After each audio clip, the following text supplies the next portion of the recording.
Let's take a look at the garden from a wider angle. As you can see, the sunflowers way at the end some of those are probably 10 feet tall by now. They're just getting really, really tall. Corn's tasseling out, producing ears. We'll be able to harvest some of that next month. I've harvested some of the potatoes just to save them from the gophers. Let's take a look at what I harvested. The ones that I grew in the ground were grown in straw just like I grew last year.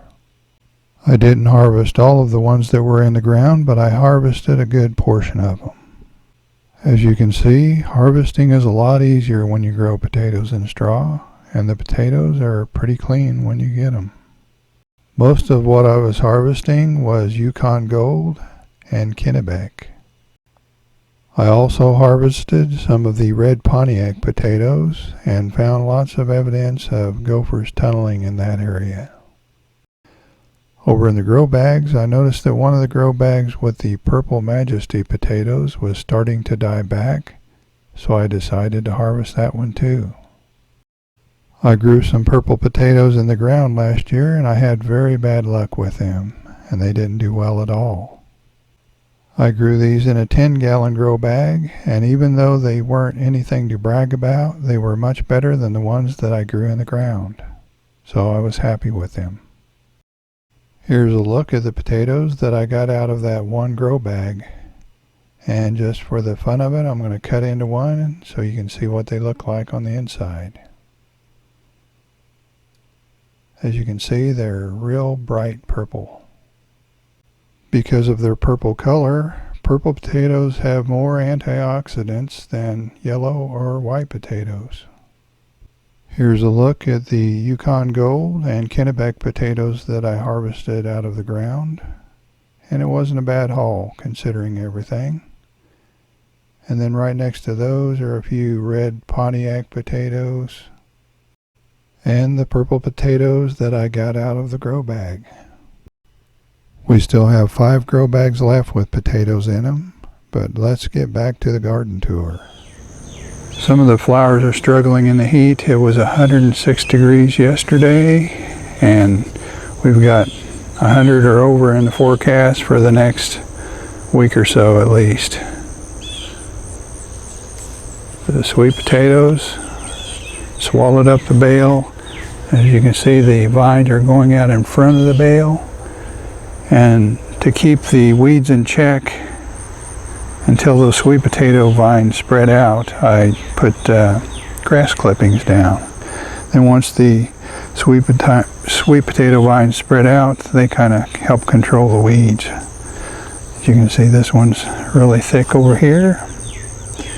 Doing a pretty good job in that area, and it's starting to spread now. There's a good look at some of those peppers in the grow bags, along with some bush beans that we have planted, and they're just now starting to grow really well.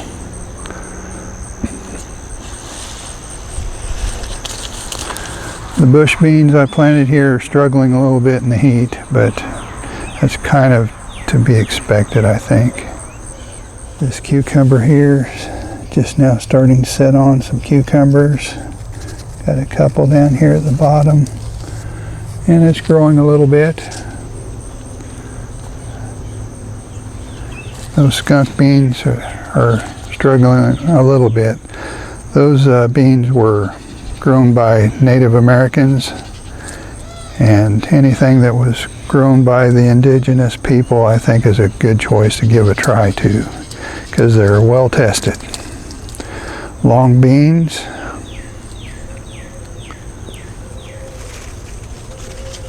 The pole beans are struggling a little bit in the heat. And I had one corn plant came up here I let grow because it's variegated. Just going to see what it does. I don't know how it got back here, but it did.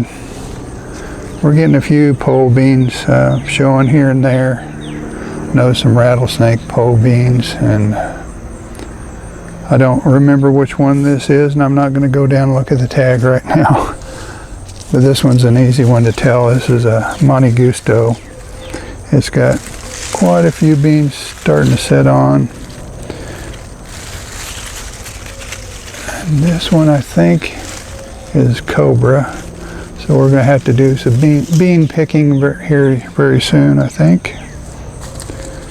Got some Bundaberg Rumball tomatoes ready to pick down there. Some Rosella Purples.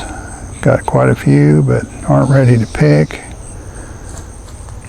This candy cane pepper is looking a lot better. Let me get over here where you can see some of the peppers. At first it didn't have much variegation, but now it has quite a bit. Even the peppers are getting variegated. Even though it's a hybrid, or they say it's a hybrid, I'm going to save seeds from it just to see what happens next year. Jimmy Nardello is getting a lot of peppers on it. You keep those picked and they'll just keep producing peppers. The melons are starting to climb this cage pretty well. I noticed a couple of small melons on some female flowers, but I don't see them right now. Well, there's a female flower there. It might have already set on. We'll see soon. The ají dulce, got some peppers on it now. So I'll get to sample those. I'm looking forward to that.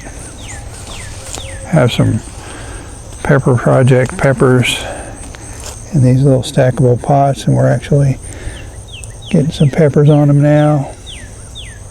Got several different kinds growing, and they're looking pretty good considering how cramped they are. That petunia's not looking so hot, but looks like it's got some insect damage. The green June beetles have really been active around here. I might try to find some here in a minute. Excuse me. Most of the peppers are doing really well as far as growing now, so I think next month will be a very good pepper month. Some of the tomatoes are starting to look a little stressed, and I see one over here. This is the Mary's cherry. To me it looks like it might have some spider mites on it, and that's what happens when it's hot and dry sometimes. That's when spider mites seem to thrive. The tops of the leaves here just looks like spider mites. I don't know if we can see any of the webbing underneath here. Can't tell right now, but I'll spray that with some neem oil, I think. See if we can't take care of that before it gets too bad. The Seychelles. The Monte Gusto produced really well for us last year, and it looks like the Seychelles might be the star for production this year. It just has lots of beans on already. And it's good to try things under different conditions. The heat this year has really been putting some stress on the plants, and it finds out which can make it in that kind of heat and which can't. Got quite a few. I'm really behind on my weeding. Some of that crabgrass gets pretty tall back in the shade. Let's take a look at a couple of these sunflowers. These are the ones where I planted the seeds from a really red sunflower that I grew last year. And this is what those seeds have produced so far. They look pretty good. That one's just starting to bloom. And we've got a really dark one down here I'll take a look at if we can get to it.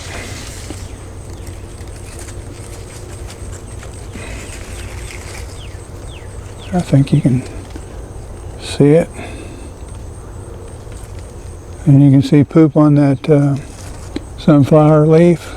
That's because it's right next to the fennel, and the fennel is just covered with caterpillars from the black swallowtail butterfly. You can see there's just lots of them on these seed heads, and they will, if you're interested in saving the fennel seeds, you probably need to have another plant for the caterpillars to be on, because they will completely strip the seed heads. There's dozens of them on this fennel plant, and they're doing a number on the seed heads. You've got some little ones, but some of these larger caterpillars will go into the chrysalis stage very soon. Here's one that doesn't have that long to go right there. The butterflies will be really thick here soon. Banana trees, at least 10 feet tall, maybe 11. The sugar tip rose of Sharon starting to bloom now. We've had a couple of flowers on it, but it's getting more all over it. Just getting started good, but it's a beautiful shrub. Over here are the tomatoes. This is Haley's Rainbow, and we've been picking some off of it. It produces a lot of tomatoes. And we have that really long pepper over here. It's starting to ripen. I have another one of those peppers growing in a grow bag. Here's the name. I never can remember the name, and I probably wouldn't be able to pronounce it anyway if I could remember it. It's got some pretty good peppers on it too.